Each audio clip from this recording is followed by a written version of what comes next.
we wanted to really start off this first segment with perhaps the news portion surrounding SheBelieves Cup and involving Canada. So Canada's national teams involved in what's essentially an ongoing dispute with the Canadian Soccer Federation. And it's really made a lot of headlines recently because the Canadian women's national team has gone ahead and attempted to go on strike. They are now changing things around and saying that they are playing in protest. These players have held media availability to talk about some of the ongoing issues that they've had back and forth with their federation in light of trying to negotiate a collective bargaining agreement. So it's been a kind of a wild, let's just say 72 hours to 4 days. A lot of this really kicking off right around Friday when trainings are already in full swing for SheBelieves Cup. It's hard me to see that this is something that's like another thing that another women's program has to go through again. Yeah. And I think take a step back and look at the story as it unfolded. The announcements were made last Friday from the Canadian Players Association, putting out a statement saying that they are frustrated, expressing their frustrations with Canada Soccer and everything that they are not doing essentially to help this Canadian women's national team. And these are the reigning Olympians in this Canadian women's national team. And they're talking about defunding, the fact that the players are upset that they're not playing a home game in Canada before the World Cup. The men's national team has had a lot of recent success, and there's just no baseline for what the women should be receiving from their federation in Canada. And that's where a lot of these frustrations lies. The Players Association put out statements on Twitter and a letter saying that they were going to be boycotting, that if Canada Soccer cannot support and is not willing or able to support the team, the players are going to look for new leadership. They're committed to doing whatever it takes to create public awareness of this crisis and then force Canada Soccer to support the national teams properly. That comes from funding and equal pay, access to fields, access to players. The players saying that they're tired. They're tired of fighting this fight for equal treatment. And so at this point on Friday, when this statement comes out, it's basically said that with all this frustration that these players are expressing, they are going to protest and boycott playing for their country if they're not receiving equal pay and equal treatment. That's kind of like the baseline of it. Put out on Friday with full awareness and understanding. Canada is set to play the United States on Thursday, tomorrow, the 16th. So this was about 6 days later after they made this statement. The players met with the federation, they met with Canada Soccer, and they had a little bit of meetings, and they didn't maybe go as well as the players wanted. The players, in these meetings, Canada Soccer saying, hey, we're doing what we can for you. We're making this equal.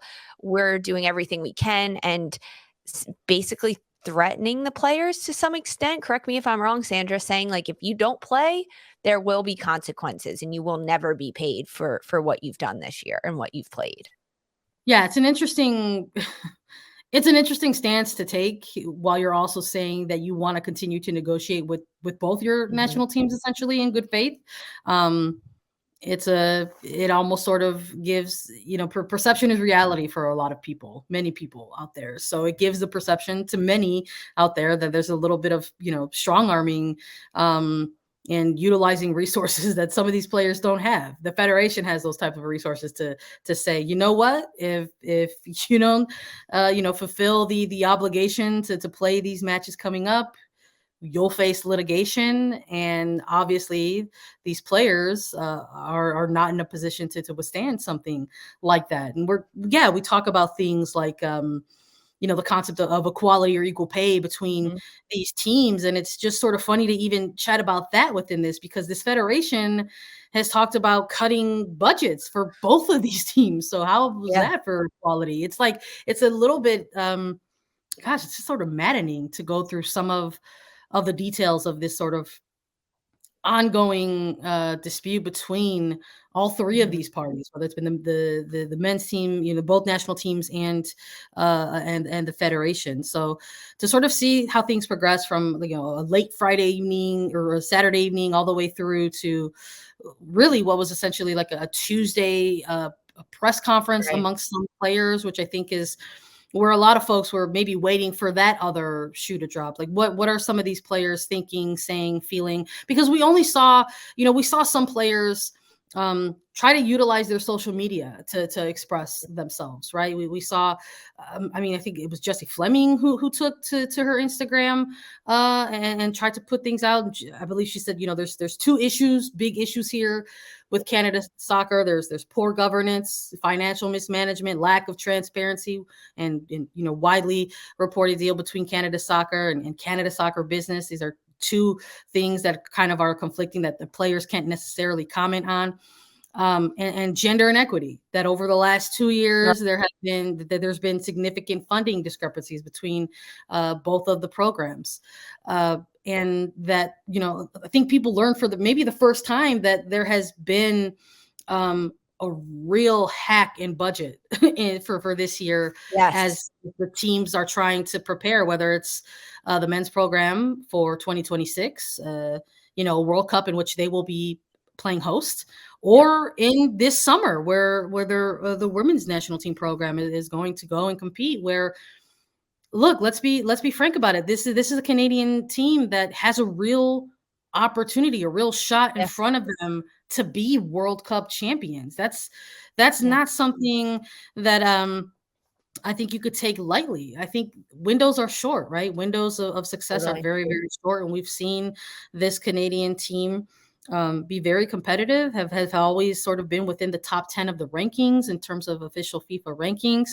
They came off of two bronze medals. They had a mission to change that color, and they did it. They walked away with the gold They medal did it. in the two They did it. games. And I don't know how your federation, and you look at the success of your women's national team program and say, I know what they need to take it to the next level. I got to cut their budget. Make it make sense. It doesn't. Yeah. So, When is that ever gonna help success? If they cut their budget, cut their game opportunities, cut the player opportunities to join this camp, and that's, also one of the really frustrating things is watching this unfold. My heart is hurting for these players, and for a million different reasons, but one of them in the fact that they're trying to make a statement. They're trying to boycott and say, okay, we're not going to play. We're not going to come to work if you're not going to pay us. And Canada Soccer coming back and saying, hey, if you don't play in this tournament against the United States, we're going to take legal action against you, force you back onto the pitch and to play. We're going to collect what could be millions and millions of dollars in damages from the Players Association and from individual players. So not only did the Federation and Canada Soccer come back and say, we're going to force you back onto the pitch because under Ontario laws, you can't do this, but we're also going to essentially threaten to sue you for everything you're worth when these players haven't been paid in months to do the job that they're done. Like, that's another factor of it. It's one thing if you don't want to provide resources and funding for your women's national team or any national team, but they're at least getting paid to their job. No, neither is happening. They're cutting the funding and they're not getting paid for any of this. So that's my heart broke when I saw that, because these players now have no choice. They need money. They have to support themselves. If they're not playing with their club team because they're playing with their national team, they need to continue to be getting paid. And these players for so long have been sacrificing and working multiple jobs and traveling with families or leaving their families behind to go travel and play on this team to fight for what is the biggest trophy in soccer, the World Cup. And that's what this team is kind of looking at down the tunnel now. So they're doing everything they can to say, we deserve to be paid, but we also have to continue to play because that's the only way to be able to lift that World Cup trophy. It's Yeah. horrible. So then the players coming out, they did train on Sunday. They covered up their Canada logo on their shirts. They have players came out and did make a statement that they will be playing in tomorrow's SheBelieves Cup match against the United States. And as a player, we saw some of the statements, but as a player, they want to play this game that they love so much and they want to win. They want to go against their rivals in the United States and crush them, win the SheBelieves Cup. Every athlete, especially professional athletes playing for you want to destroy your opponent, but they also have this heartache of not having that much pride to play for the jersey that they're wearing because they're not treating them correctly. So the games will be played, but in major protest for what can be done. I think Christine Sinclair, the best player in the world, right? Leading goal scorer internationally. She's the captain of this Canadian women's national team midfielder. She came out and put out a statement and said, yeah, we're playing against the United States. These are our rivals. We want to win, but we are boycotting Canada. And this will be in protest, not boycotting. This will be in protest for Canada soccer. Yeah, I think that was probably, I think that was the component that so many of us were sort of waiting to see.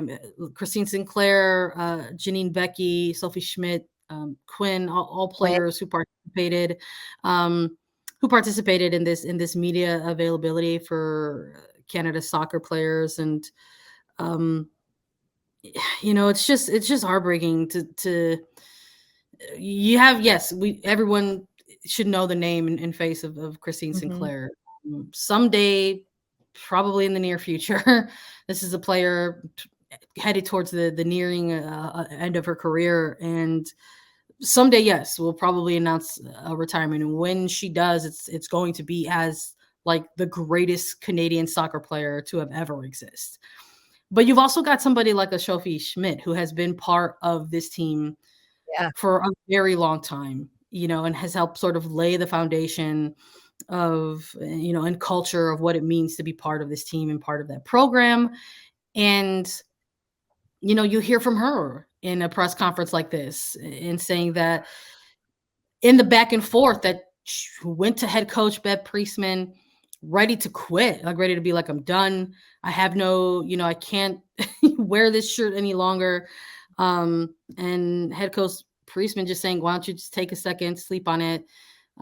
Schmidt saying that she also spoke to Sinclair about things and just ultimately reached the same conclusion, Yeah. but just sort of put a timeline on it. Smith had said that she is going to retire from international play after the World Cup. And in this short timeline that she still has with the team, wants to continue to fight for a good collective bargaining agreement between the teams, and hopefully just sort of get just any of the bare minimums that they can get to Yeah. go ahead and continue to prepare for the World Cup. But I thought a very good component coming out of this press conference was hearing these players also talk about the future of this program. I thought Quinn provided a lot of great insight on that. They were very clear about how important it is to retain their diligence in a fight like this, because there are going to be players who do make their way into this team in the program, that they don't have to have these same fights or these same arguments or these same disputes with their federation, that there's a current generation in place on this national team that is trying to fight for all of these standards so that the incoming generation doesn't have to have the same plight, because that is really the common theme, unfortunately, that we see in so many of these disputes with federations all over the world, is that they're generational.